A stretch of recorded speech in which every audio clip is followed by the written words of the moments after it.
کسے خبر تھی کہ محض 400 خیموں پر مشتمل یہ خانہ بدوش قبیلہ مستقبل میں تاریخ کی سب سے مضبوط اور طویل سلطنت کی بنیاد رکھے گا۔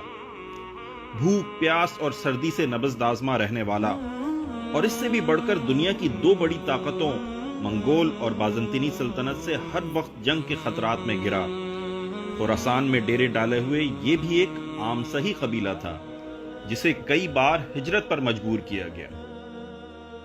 ان مشکل حالات نے اس قبیلے کو دو واضح گروہوں میں تقسیم کر دیا۔ ایک وہ جنہوں نے اپنا پیٹ پالنے اور زمانے کے گرم سرد سے اپنے آپ کو محفوظ رکھنے کا فیصلہ کیا، جبکہ دوسرا وہ کہ جس نے ہر طرح کی آزمائشوں سے نبض آزما ہوتے ہوئے ثابت قدم رہنے کا فیصلہ کیا۔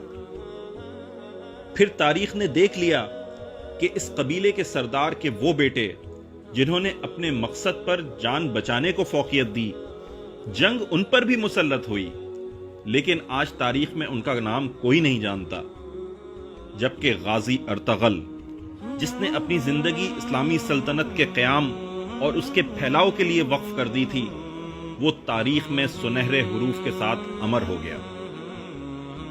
جب قبیلے کے معاشی حالات اپنے بدترین سطح پر تھے اور ہر کوئی اس کو بھوک، افلاس اور ہیبت ناک دشمن سے ڈرا رہا تھا، اس انتہائی بے سر و سامانی کے عالم میں اس نے اپنی جدوجہد شروع کی اور اس عظیم الشان سلطنت کی بنیاد رکھی جس سے مضبوط اور طویل سلطنت کرۂ ارض نے آج تک نہیں دیکھی۔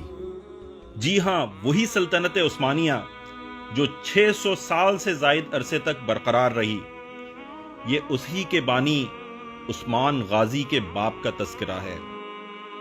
اس کو جب سوگوت شہر سے نکال دیا گیا تو اس کے ساتھی نے اس سے پوچھا کہ کیا ہم دشمنوں سے اپنا شہر واپس چھڑوا سکیں گے؟ اس مشکل وقت میں اس نے تاریخی جواب دیا کہ ہماری جدوجہد محض سوگوت کو چھڑوانے کے لیے نہیں، بلکہ اللہ رب العزت کی خاطر ایک عظیم الشان مملکت کے قیام کے لیے ہے۔ جتنا بڑا مقصد ہو، ہمیں سوچ بھی اتنی بڑی رکھنی چاہیے، اور جتنی بڑی سوچ ہوگی کامیابیاں بھی اسی کے مطابق ملیں گی۔ چنانچہ اس نے خود تو نہیں، لیکن اس کے بیٹے عثمان اول نے اس کا یہ خواب پورا کیا اور سلطنت عثمانیہ قائم ہو کر رہی۔ اے وہ لوگو جو کمزور معیشت اور دشمن کی ہیبت ناکی کو جہاد سے دوری کی وجہ بتاتے ہو، تمہارے لیے تاریخ میں بہت سے اسباق پنہاں ہیں۔